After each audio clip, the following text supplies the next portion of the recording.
Hello, it's so nice to be here. I'm kind of wondering how your day's going over there.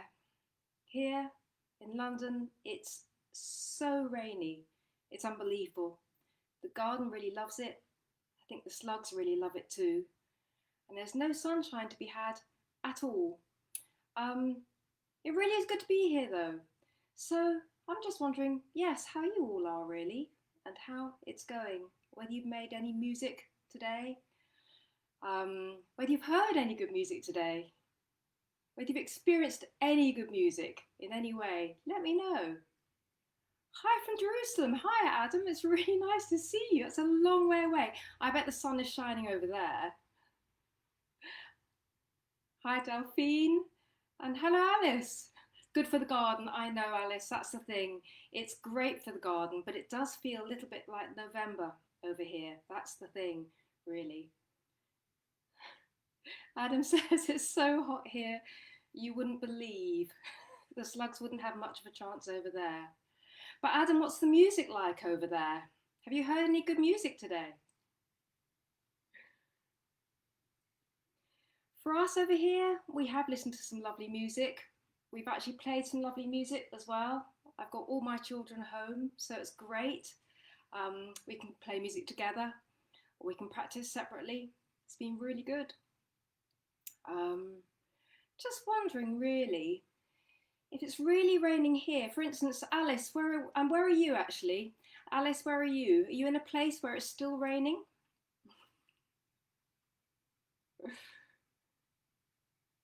So the thing is, I'm just going to wait for a few people to get on board. And while I do that, I'm just going to talk about what it feels like to be in North London today and waking up on a grey day. I'm just thinking that I want to bring interest to my day with what I'm doing musically. I want to tell you I taught a really lovely student this morning, and her name is Alina, and she was playing some of the Bach double, and she was doing a really great job. We had a big problem with latency in sound, and so and she cut up a little bit. And sometimes what happens on Zoom is that when the internet goes down, then the video actually goes much slower, like it's stretched out piece of elastic, and then it goes really fast, like pinging elastic. And so we had a bit of that this morning. So the Bach double fluctuated in tempo in a really big way. And then she told me that she's able to go to Greece to see her family later this month. So she's over the moon that lockdown is a little bit relaxed so she can do that. So that's really great. And then I thought a little bit about the day and what I might like to say to all you lot. Had some good food, talked some good talk, and but I've been inside all day. So here's the thing. I'd really love to embrace the idea today of exploring the idea that there are so many different ways to experience music. I know that you know that, but actually sometimes I think we need to be thinking a little bit more about that variety in there. So we're going to delve in there. But the first thing that I want to ask is, does anybody here have a favourite food? If you've got a favourite food, I'd really like you to let me know. So if you've got a favourite food, let me know. I'm going to say that if I was put on a desert island today and had to stay there for a couple of weeks, I'd probably say that I'd like to have apple pie for that time. So I wonder, is there anybody else who can tell me a favourite food? I know what some of my kids would say. Some of my kids would say, let me just think. One of them would say fresh mango, without a doubt. Another one might say potatoes. Another one, I suppose, is true, might say something like homemade pizza. It's really hard to tell.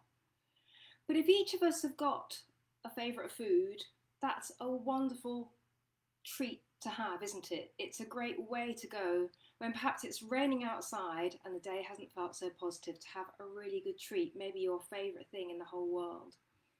But, as you know, if you really were put on that desert island, and you really could only eat that one food for the rest of your days, it wouldn't be so wonderful anymore, and you'd get really very bored. And I suppose the point I'm trying to make, really, at the beginning of our adventure together today, is that we need variety in our music making. We need variety in experiencing music. Okay, whether it's together or by yourself, you need to make sure you're bringing that variety in there so that you can grow and you can evolve and you can change and you can adapt. So, with that in mind, I think I'd like to play something. I don't know what I'm going to play at all because I'm just going to make it up. I'm going to make it up and try and give you an impression of how I'm feeling at the moment and express that musically. So let's just give it a go.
So there we go. That was a little adventure that I just went on. And as I say, the most important thing is that I can honestly say I didn't know what I was going to play at all. I don't remember too much of it either, but I remember how I felt when I did it. And I felt that I wanted to encapsulate the idea of it really being summertime, of there being less to do as the holidays get closer, of there being just time just to breathe and to be. And so that's how I felt when I played. And I guess what I really feel is that it's so important for you to think about finding your own voice, and improvisation is a really good way to do it. It's new every time, it's different every time. So you are not only bringing variety and newness into your playing, but you're exploring the instrument too. Because, of course, if you're thinking about trying to say how you feel in your music, you're going to be thinking about all those emotions that you want to portray. I wonder what kind of emotions you can think about just right now. Maybe it's pure joy. Maybe it's worry. Maybe it's fear. Maybe we should experiment with that now. Maybe something really joyous, I'd really have to think about the way that I articulate, the way that I use the bow.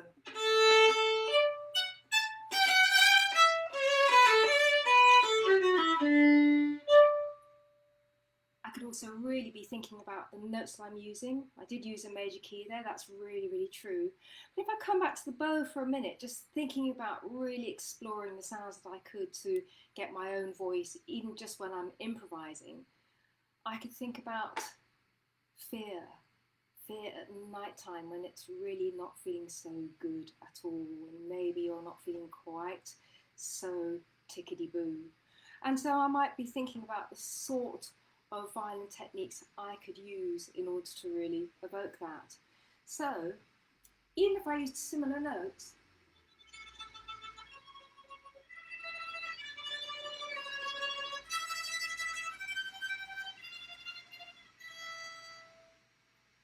I could use a tremolando, and I could be ponticello, which means, as I'm sure a lot of you know, it means playing on the bridge, and I've created an atmosphere that feels different. I can really try and get into the heart of the string, try and explore what it feels like in the lower registers and playing some chords. If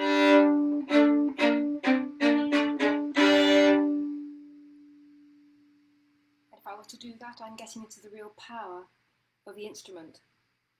See, the thing is that I feel that when I have my lovely students and they're allowed to be in the house and we're here together and maybe we're trying out some instruments, maybe they're lucky enough to be able to be choosing a new violin, and we've got some violins here and we're trying them out.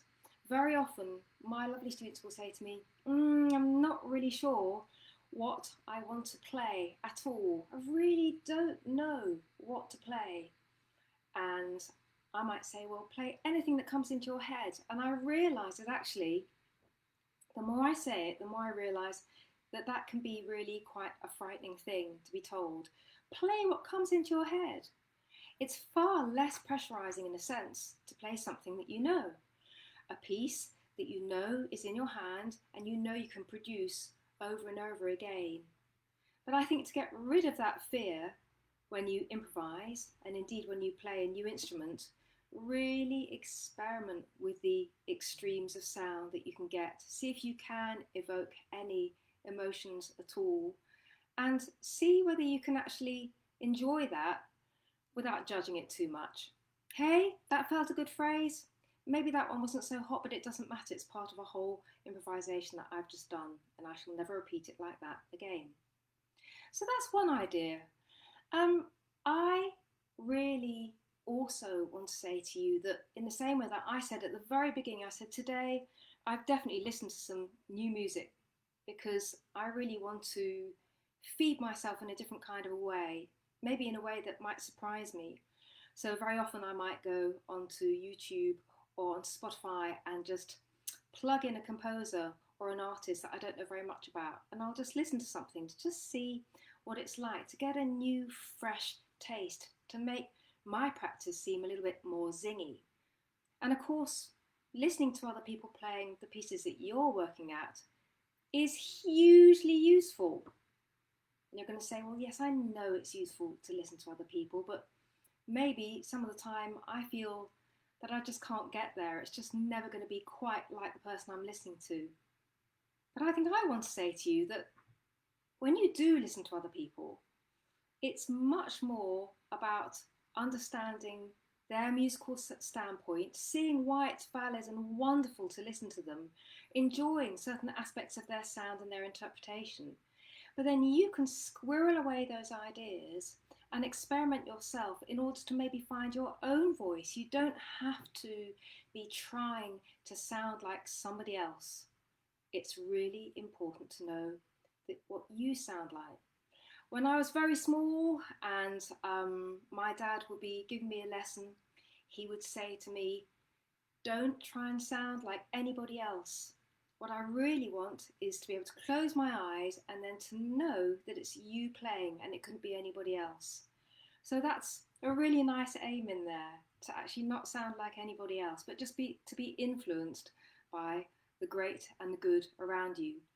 Not just the great pedagogues that you see on YouTube and you hear on Spotify, but your comrades as well, your mates, your student friends who are doing the same thing. They're trying to be motivated in their practice, they're trying to make practice interesting, they're trying to bring newness to what they do.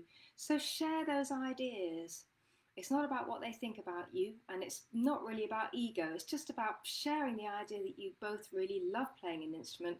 Have a listen to this, what do you think? And it can really help you to move on to the next stage. Now, I wonder, I've been thinking a little bit about what it means to be experimental and be curious when you're playing a piece. I'm just trying to think right now of a piece that you might have played or you might want to play at some point. How about this? So I'm wanting to bring something different into my practice. I want to bring something different into the way that I'm experiencing music when I'm looking at a piece. And so I'm thinking the beginning of the Mozart G major violin concerto is a really good example of a piece that can be played in lots of different ways, But I'm going to look at one aspect right now, and that is bowing. So sometimes, I know what it's like, you get a new piece of music and you're really excited to get in there. And if there are some bowings and fingerings in there, you think that's so brilliant because it gives you a leg up, it gives you a bit of a helping hand. And it says, right, start this on a down bow and see where you get to. And then it says, maybe shift over here. And I'm going to say that it's really healthy to look at what some editor has put in a piece of music, but don't be frightened to turn it all upside down.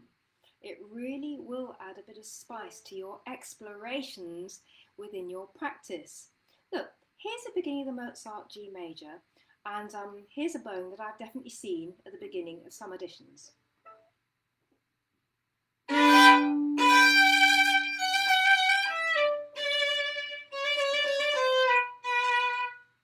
So at the very beginning, it's down, down on the G major chord and then on G by itself.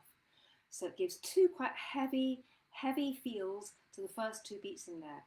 I've also seen it written like this.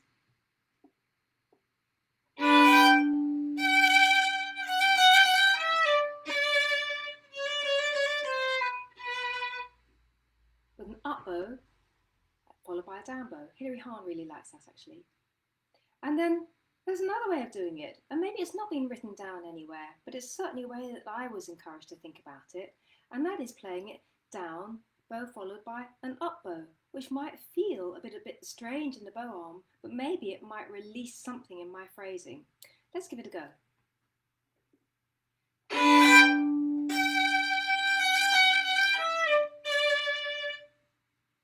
So it's a different thing.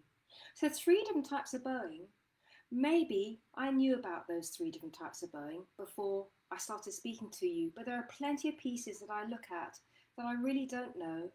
And the really interesting thing about looking at an edited piece of music, however simple, however difficult, is to think, oh, maybe I can actually do this in a different way. So that's an idea in there, and I hope that you'll feel encouraged to do that. Practice in general, Practice in general can be a bit of a humdinger. It can be a bit of a tricky pickle. It can be something that we don't always want to do. And sometimes I really feel that if you're having a day like that it's really okay that you don't particularly feel like practicing, or even that it's not going particularly well. Because just like having a variety of different foods or a variety of different weathers outside, it's important to have the changes that make you realise that some days feel a little bit better with your practice and some days your hand's just not feeling it, or your head's not really in the right place. What do I mean by your head's not really in the right place? Maybe I'm just not really focusing properly. Maybe my mind is on something else far, far away. For me, it could be apple pie. But the thing is that don't despair. Embrace the fact that it's different, but maybe you need to do something in order to change the way it's feeling. So, honestly, bit of breathing, bit of shaking out, really, really good in there. So you can shake out your hands, you can really think about rotating your shoulders backwards. You can do what I call the monkey stretch, which is a glorious one. And you're kind of bending over like a monkey. And then as you draw yourself up one tiny vertebra at a time, you're uncurling that spine, making sure everything's nice and relaxed. And when you get to the top, you stretch in the air and you shake out. You might feel a bit different. I really might want to breathe. I really might want to just listen to my breathing and just check that I'm taking some nice deep breaths, that I'm getting some oxygen to my brain. But maybe none of that is working at all. Maybe what I need to do is to do something completely different. Well, that's a bit difficult. If you've said, I've only got half an hour to practice now before I go and do the next thing, it might be a bit tricky for you to say, well, I think I'm going to go for a walk now. But you can maybe do that in a mini version. Maybe you can actually just walk around the room a bit, really. Just have a look at something different. And then come back, and then just by dint of actually moving around, stepping around, looking out of the window, maybe you see things in a different way. But honestly, with the holidays now approaching, with there perhaps being more time in your lives, I'd say if practice isn't going well and you really do need to take a breather, you can really use it to your advantage. Because I really advocate the idea of thinking away from the instrument. So if I go on a walk, could be around the room, better, outside, really great, walk around, doesn't matter how rainy it is, you walk around, and I might be humming, singing, just thinking about the passages that maybe I'm finding difficult to engage with at home. And what happens is that you might be ingesting something really, really valuable, something that means that your hand and your head are working out something that you can't quite quantify when you're there. Excuse me, I need a glug. That's a little bit better. What do I mean by that? I mean that if I'm walking along, and maybe I'm thinking about the beginning of that G major concerto, yum, bum, yum, bum. I might be thinking about the phrase that I want to make it. I might be thinking about the speed. I might need to increase the speed of my steps to just sort of feel it in a different way. Or I might want to feel, rather than 4 beats in a bar, that I'm thinking 2 beats in a bar. I can do an awful lot of this when I'm not with the violin at all. I don't need to be with anybody else at all. So I'm doing 2 things. I'm giving myself a complete breather from being in the music room. I'm giving a complete breather to my poor violin, which probably just needs a bit of a rest from me too. I've gone out, I've thought about really a zillion ways, or at least several ways, of how I can make a phrase different, how I could articulate it differently, maybe about my tempo and how I'm feeling beats in a bar, and then I can come back and I can be feeling absolutely refreshed. So the thing is, how about I look at another piece, and I wonder again whether this is a piece that you may have played. It's called La Cinquantaine, and it's a brilliant little piece because you can really think about phrasing in a few different ways using it. Let me just show you what I mean. Okay, so I think this piece is in A minor. I think it goes something like this. Okay, so here's the melody. Now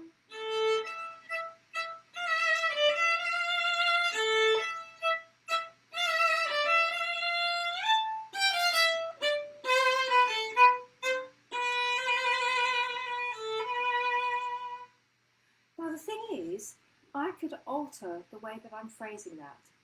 So I need to think about how I would do that. Maybe I would really want to emphasise the first beat in every bar to just help me to understand. So this is emphasising the first beat in the bar to help me understand the phrase in one way.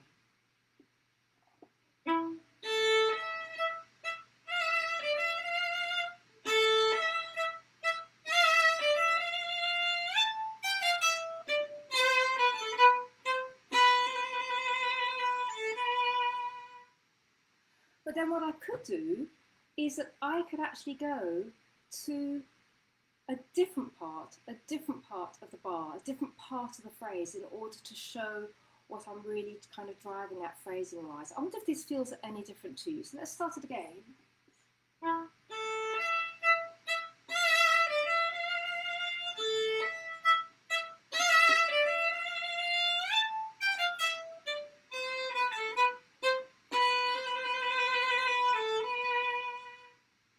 So I could go to the bit where I've got the little twiddly bit, or I could just emphasise the first beat of each of those bars. So I have a choice there, and I can do it in all sorts of ways. I might even be thinking, do you know, I really could do with thinking about this away from third position.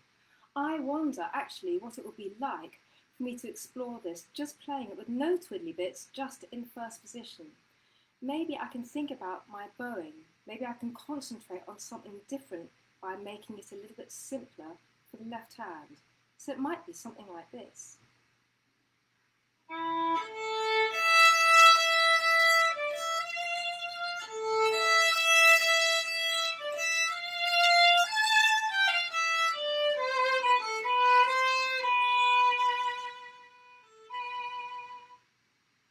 And with that, I'm simplifying what I'm doing with my left hand. I've taken it out of third position for some of the time, and I'm thinking instead of the kind of stroke in my right hand.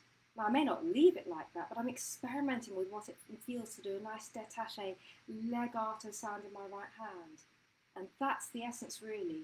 Experiment, have a little think about it. You may not have an answer that day, but for goodness sake, the next day, you'll be thinking about the different ways that you experimented, and you might know absolutely clear as a bell what you want to do with that phrase.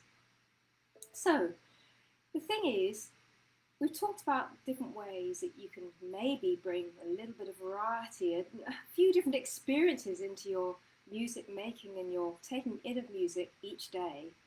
But the other thing, and perhaps the most important thing that I really want to say, is how vitally important your teacher is. You know, to hear a variety of perspectives, your own, and to listen to other interpretations, to speak to your friends, they're really great and they're really important. Speak to your teacher who knows you and sees you week in and week out. That teacher can really, really help you to work on things. And one of the most wonderful things that I love about seeing students every week is the idea that if I set them some ideas to explore, maybe they will have come back and they would have explored them, and maybe they really won't have done anything like that. Maybe they would have made up their own practice regime and their own thoughts, and that's equally wonderful.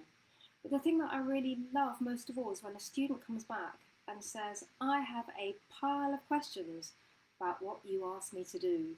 So can I go through them? And I'll say, yes, that's really great. And normally it's about the essence of, do I have to do that fingering? Could I maybe do it like this? How about if I thought about the dynamics like this?